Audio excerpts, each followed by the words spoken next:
Ustaz nak tanya, hukum tutup kepala semasa buang air besar dari kecil lagi saya tak dapat jawapan. Sunnah ataupun bukan dah hadisnya. Oh, kesian tak dapat jawapan yang saya pun tak tahu. Tapi nak tahu sampai daripada kecil tak tahu jawapan tu, kesian juga.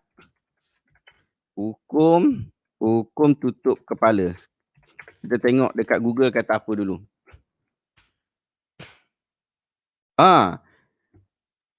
Okey. Sahabat, sama-sama kita ambil manfaat. Ini adalah daripada jawapan Mufti Wilayah Persekutuan. Kita ambil jawapan sama-sama. Saya pun tak tahu tentang hukumnya. So kita tengok apakah jawapan daripada sumber yang boleh dipercayai. Hukum menutup kepala semasa buang air. Jawapan. Alhamdulillah segala puji perbuatan. Ini soalan dia. Assalamualaikum, saya bersama Tuan Mufti. Saya ingin bertanya tentang status asar yang menyatakan bahawa Abu Bakar As-Siddiq menutup kepala ketika membuang air. Adakah ia sahih? Kedua, adakah kita boleh mengamalkan perbuatan ini atas maksud mengikuti sunnah Khulafaur Rasyidin? Jawapan, perbuatan Sayyidina Abu Bakar As-Siddiq radhiyallahu anhu menutup kepala memang benar. Ia disebutkan di dalam beberapa asar yang sahih. Akan tetapi yang lebih tepatnya adalah beliau menutup kepala apabila masuk ke dalam tandas atau bilik air. Di antara riwayat yang menyatakan hal ini adalah sebuah asar yang diriwayatkan oleh Imam Al-Bahaqi rahimahullah. Ruya fi taghtiyatur ra's, iaitu tutup kepala, inda dukhulil khala', masuk khala', masuk ke dalam al-khala'. An Abi Bakar Siddiq wa huwa anhu sahih. Ini disebutkan dalam Sunan Al-Kubra. Diriwayatkan pada perbuatan menutup kepala ketika masuk ke dalam tandas. Al-khala' ni dia bukan bilik air. Al-khala' ni dia tandas. Maksudnya tempat buang air. Tempat buang air. Maksudnya tempat kita berak mengkencing lah. Bahasa lagi senang. Yang tu. Dan diriwayatkan daripada Abu Bakar itu adalah sahih.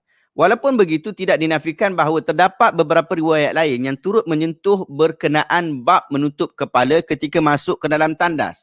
Ini bersandarkan kepada Rasulullah SAW. Di antaranya adalah sebuah hadis riwayat Aisyah, kana Nabi sallallahu alaihi wasallam idza dakhala al-khala' ghatta ra'sahu. Adalah Nabi apabila masuk ke dalam tandas, baginda menutup kepalanya.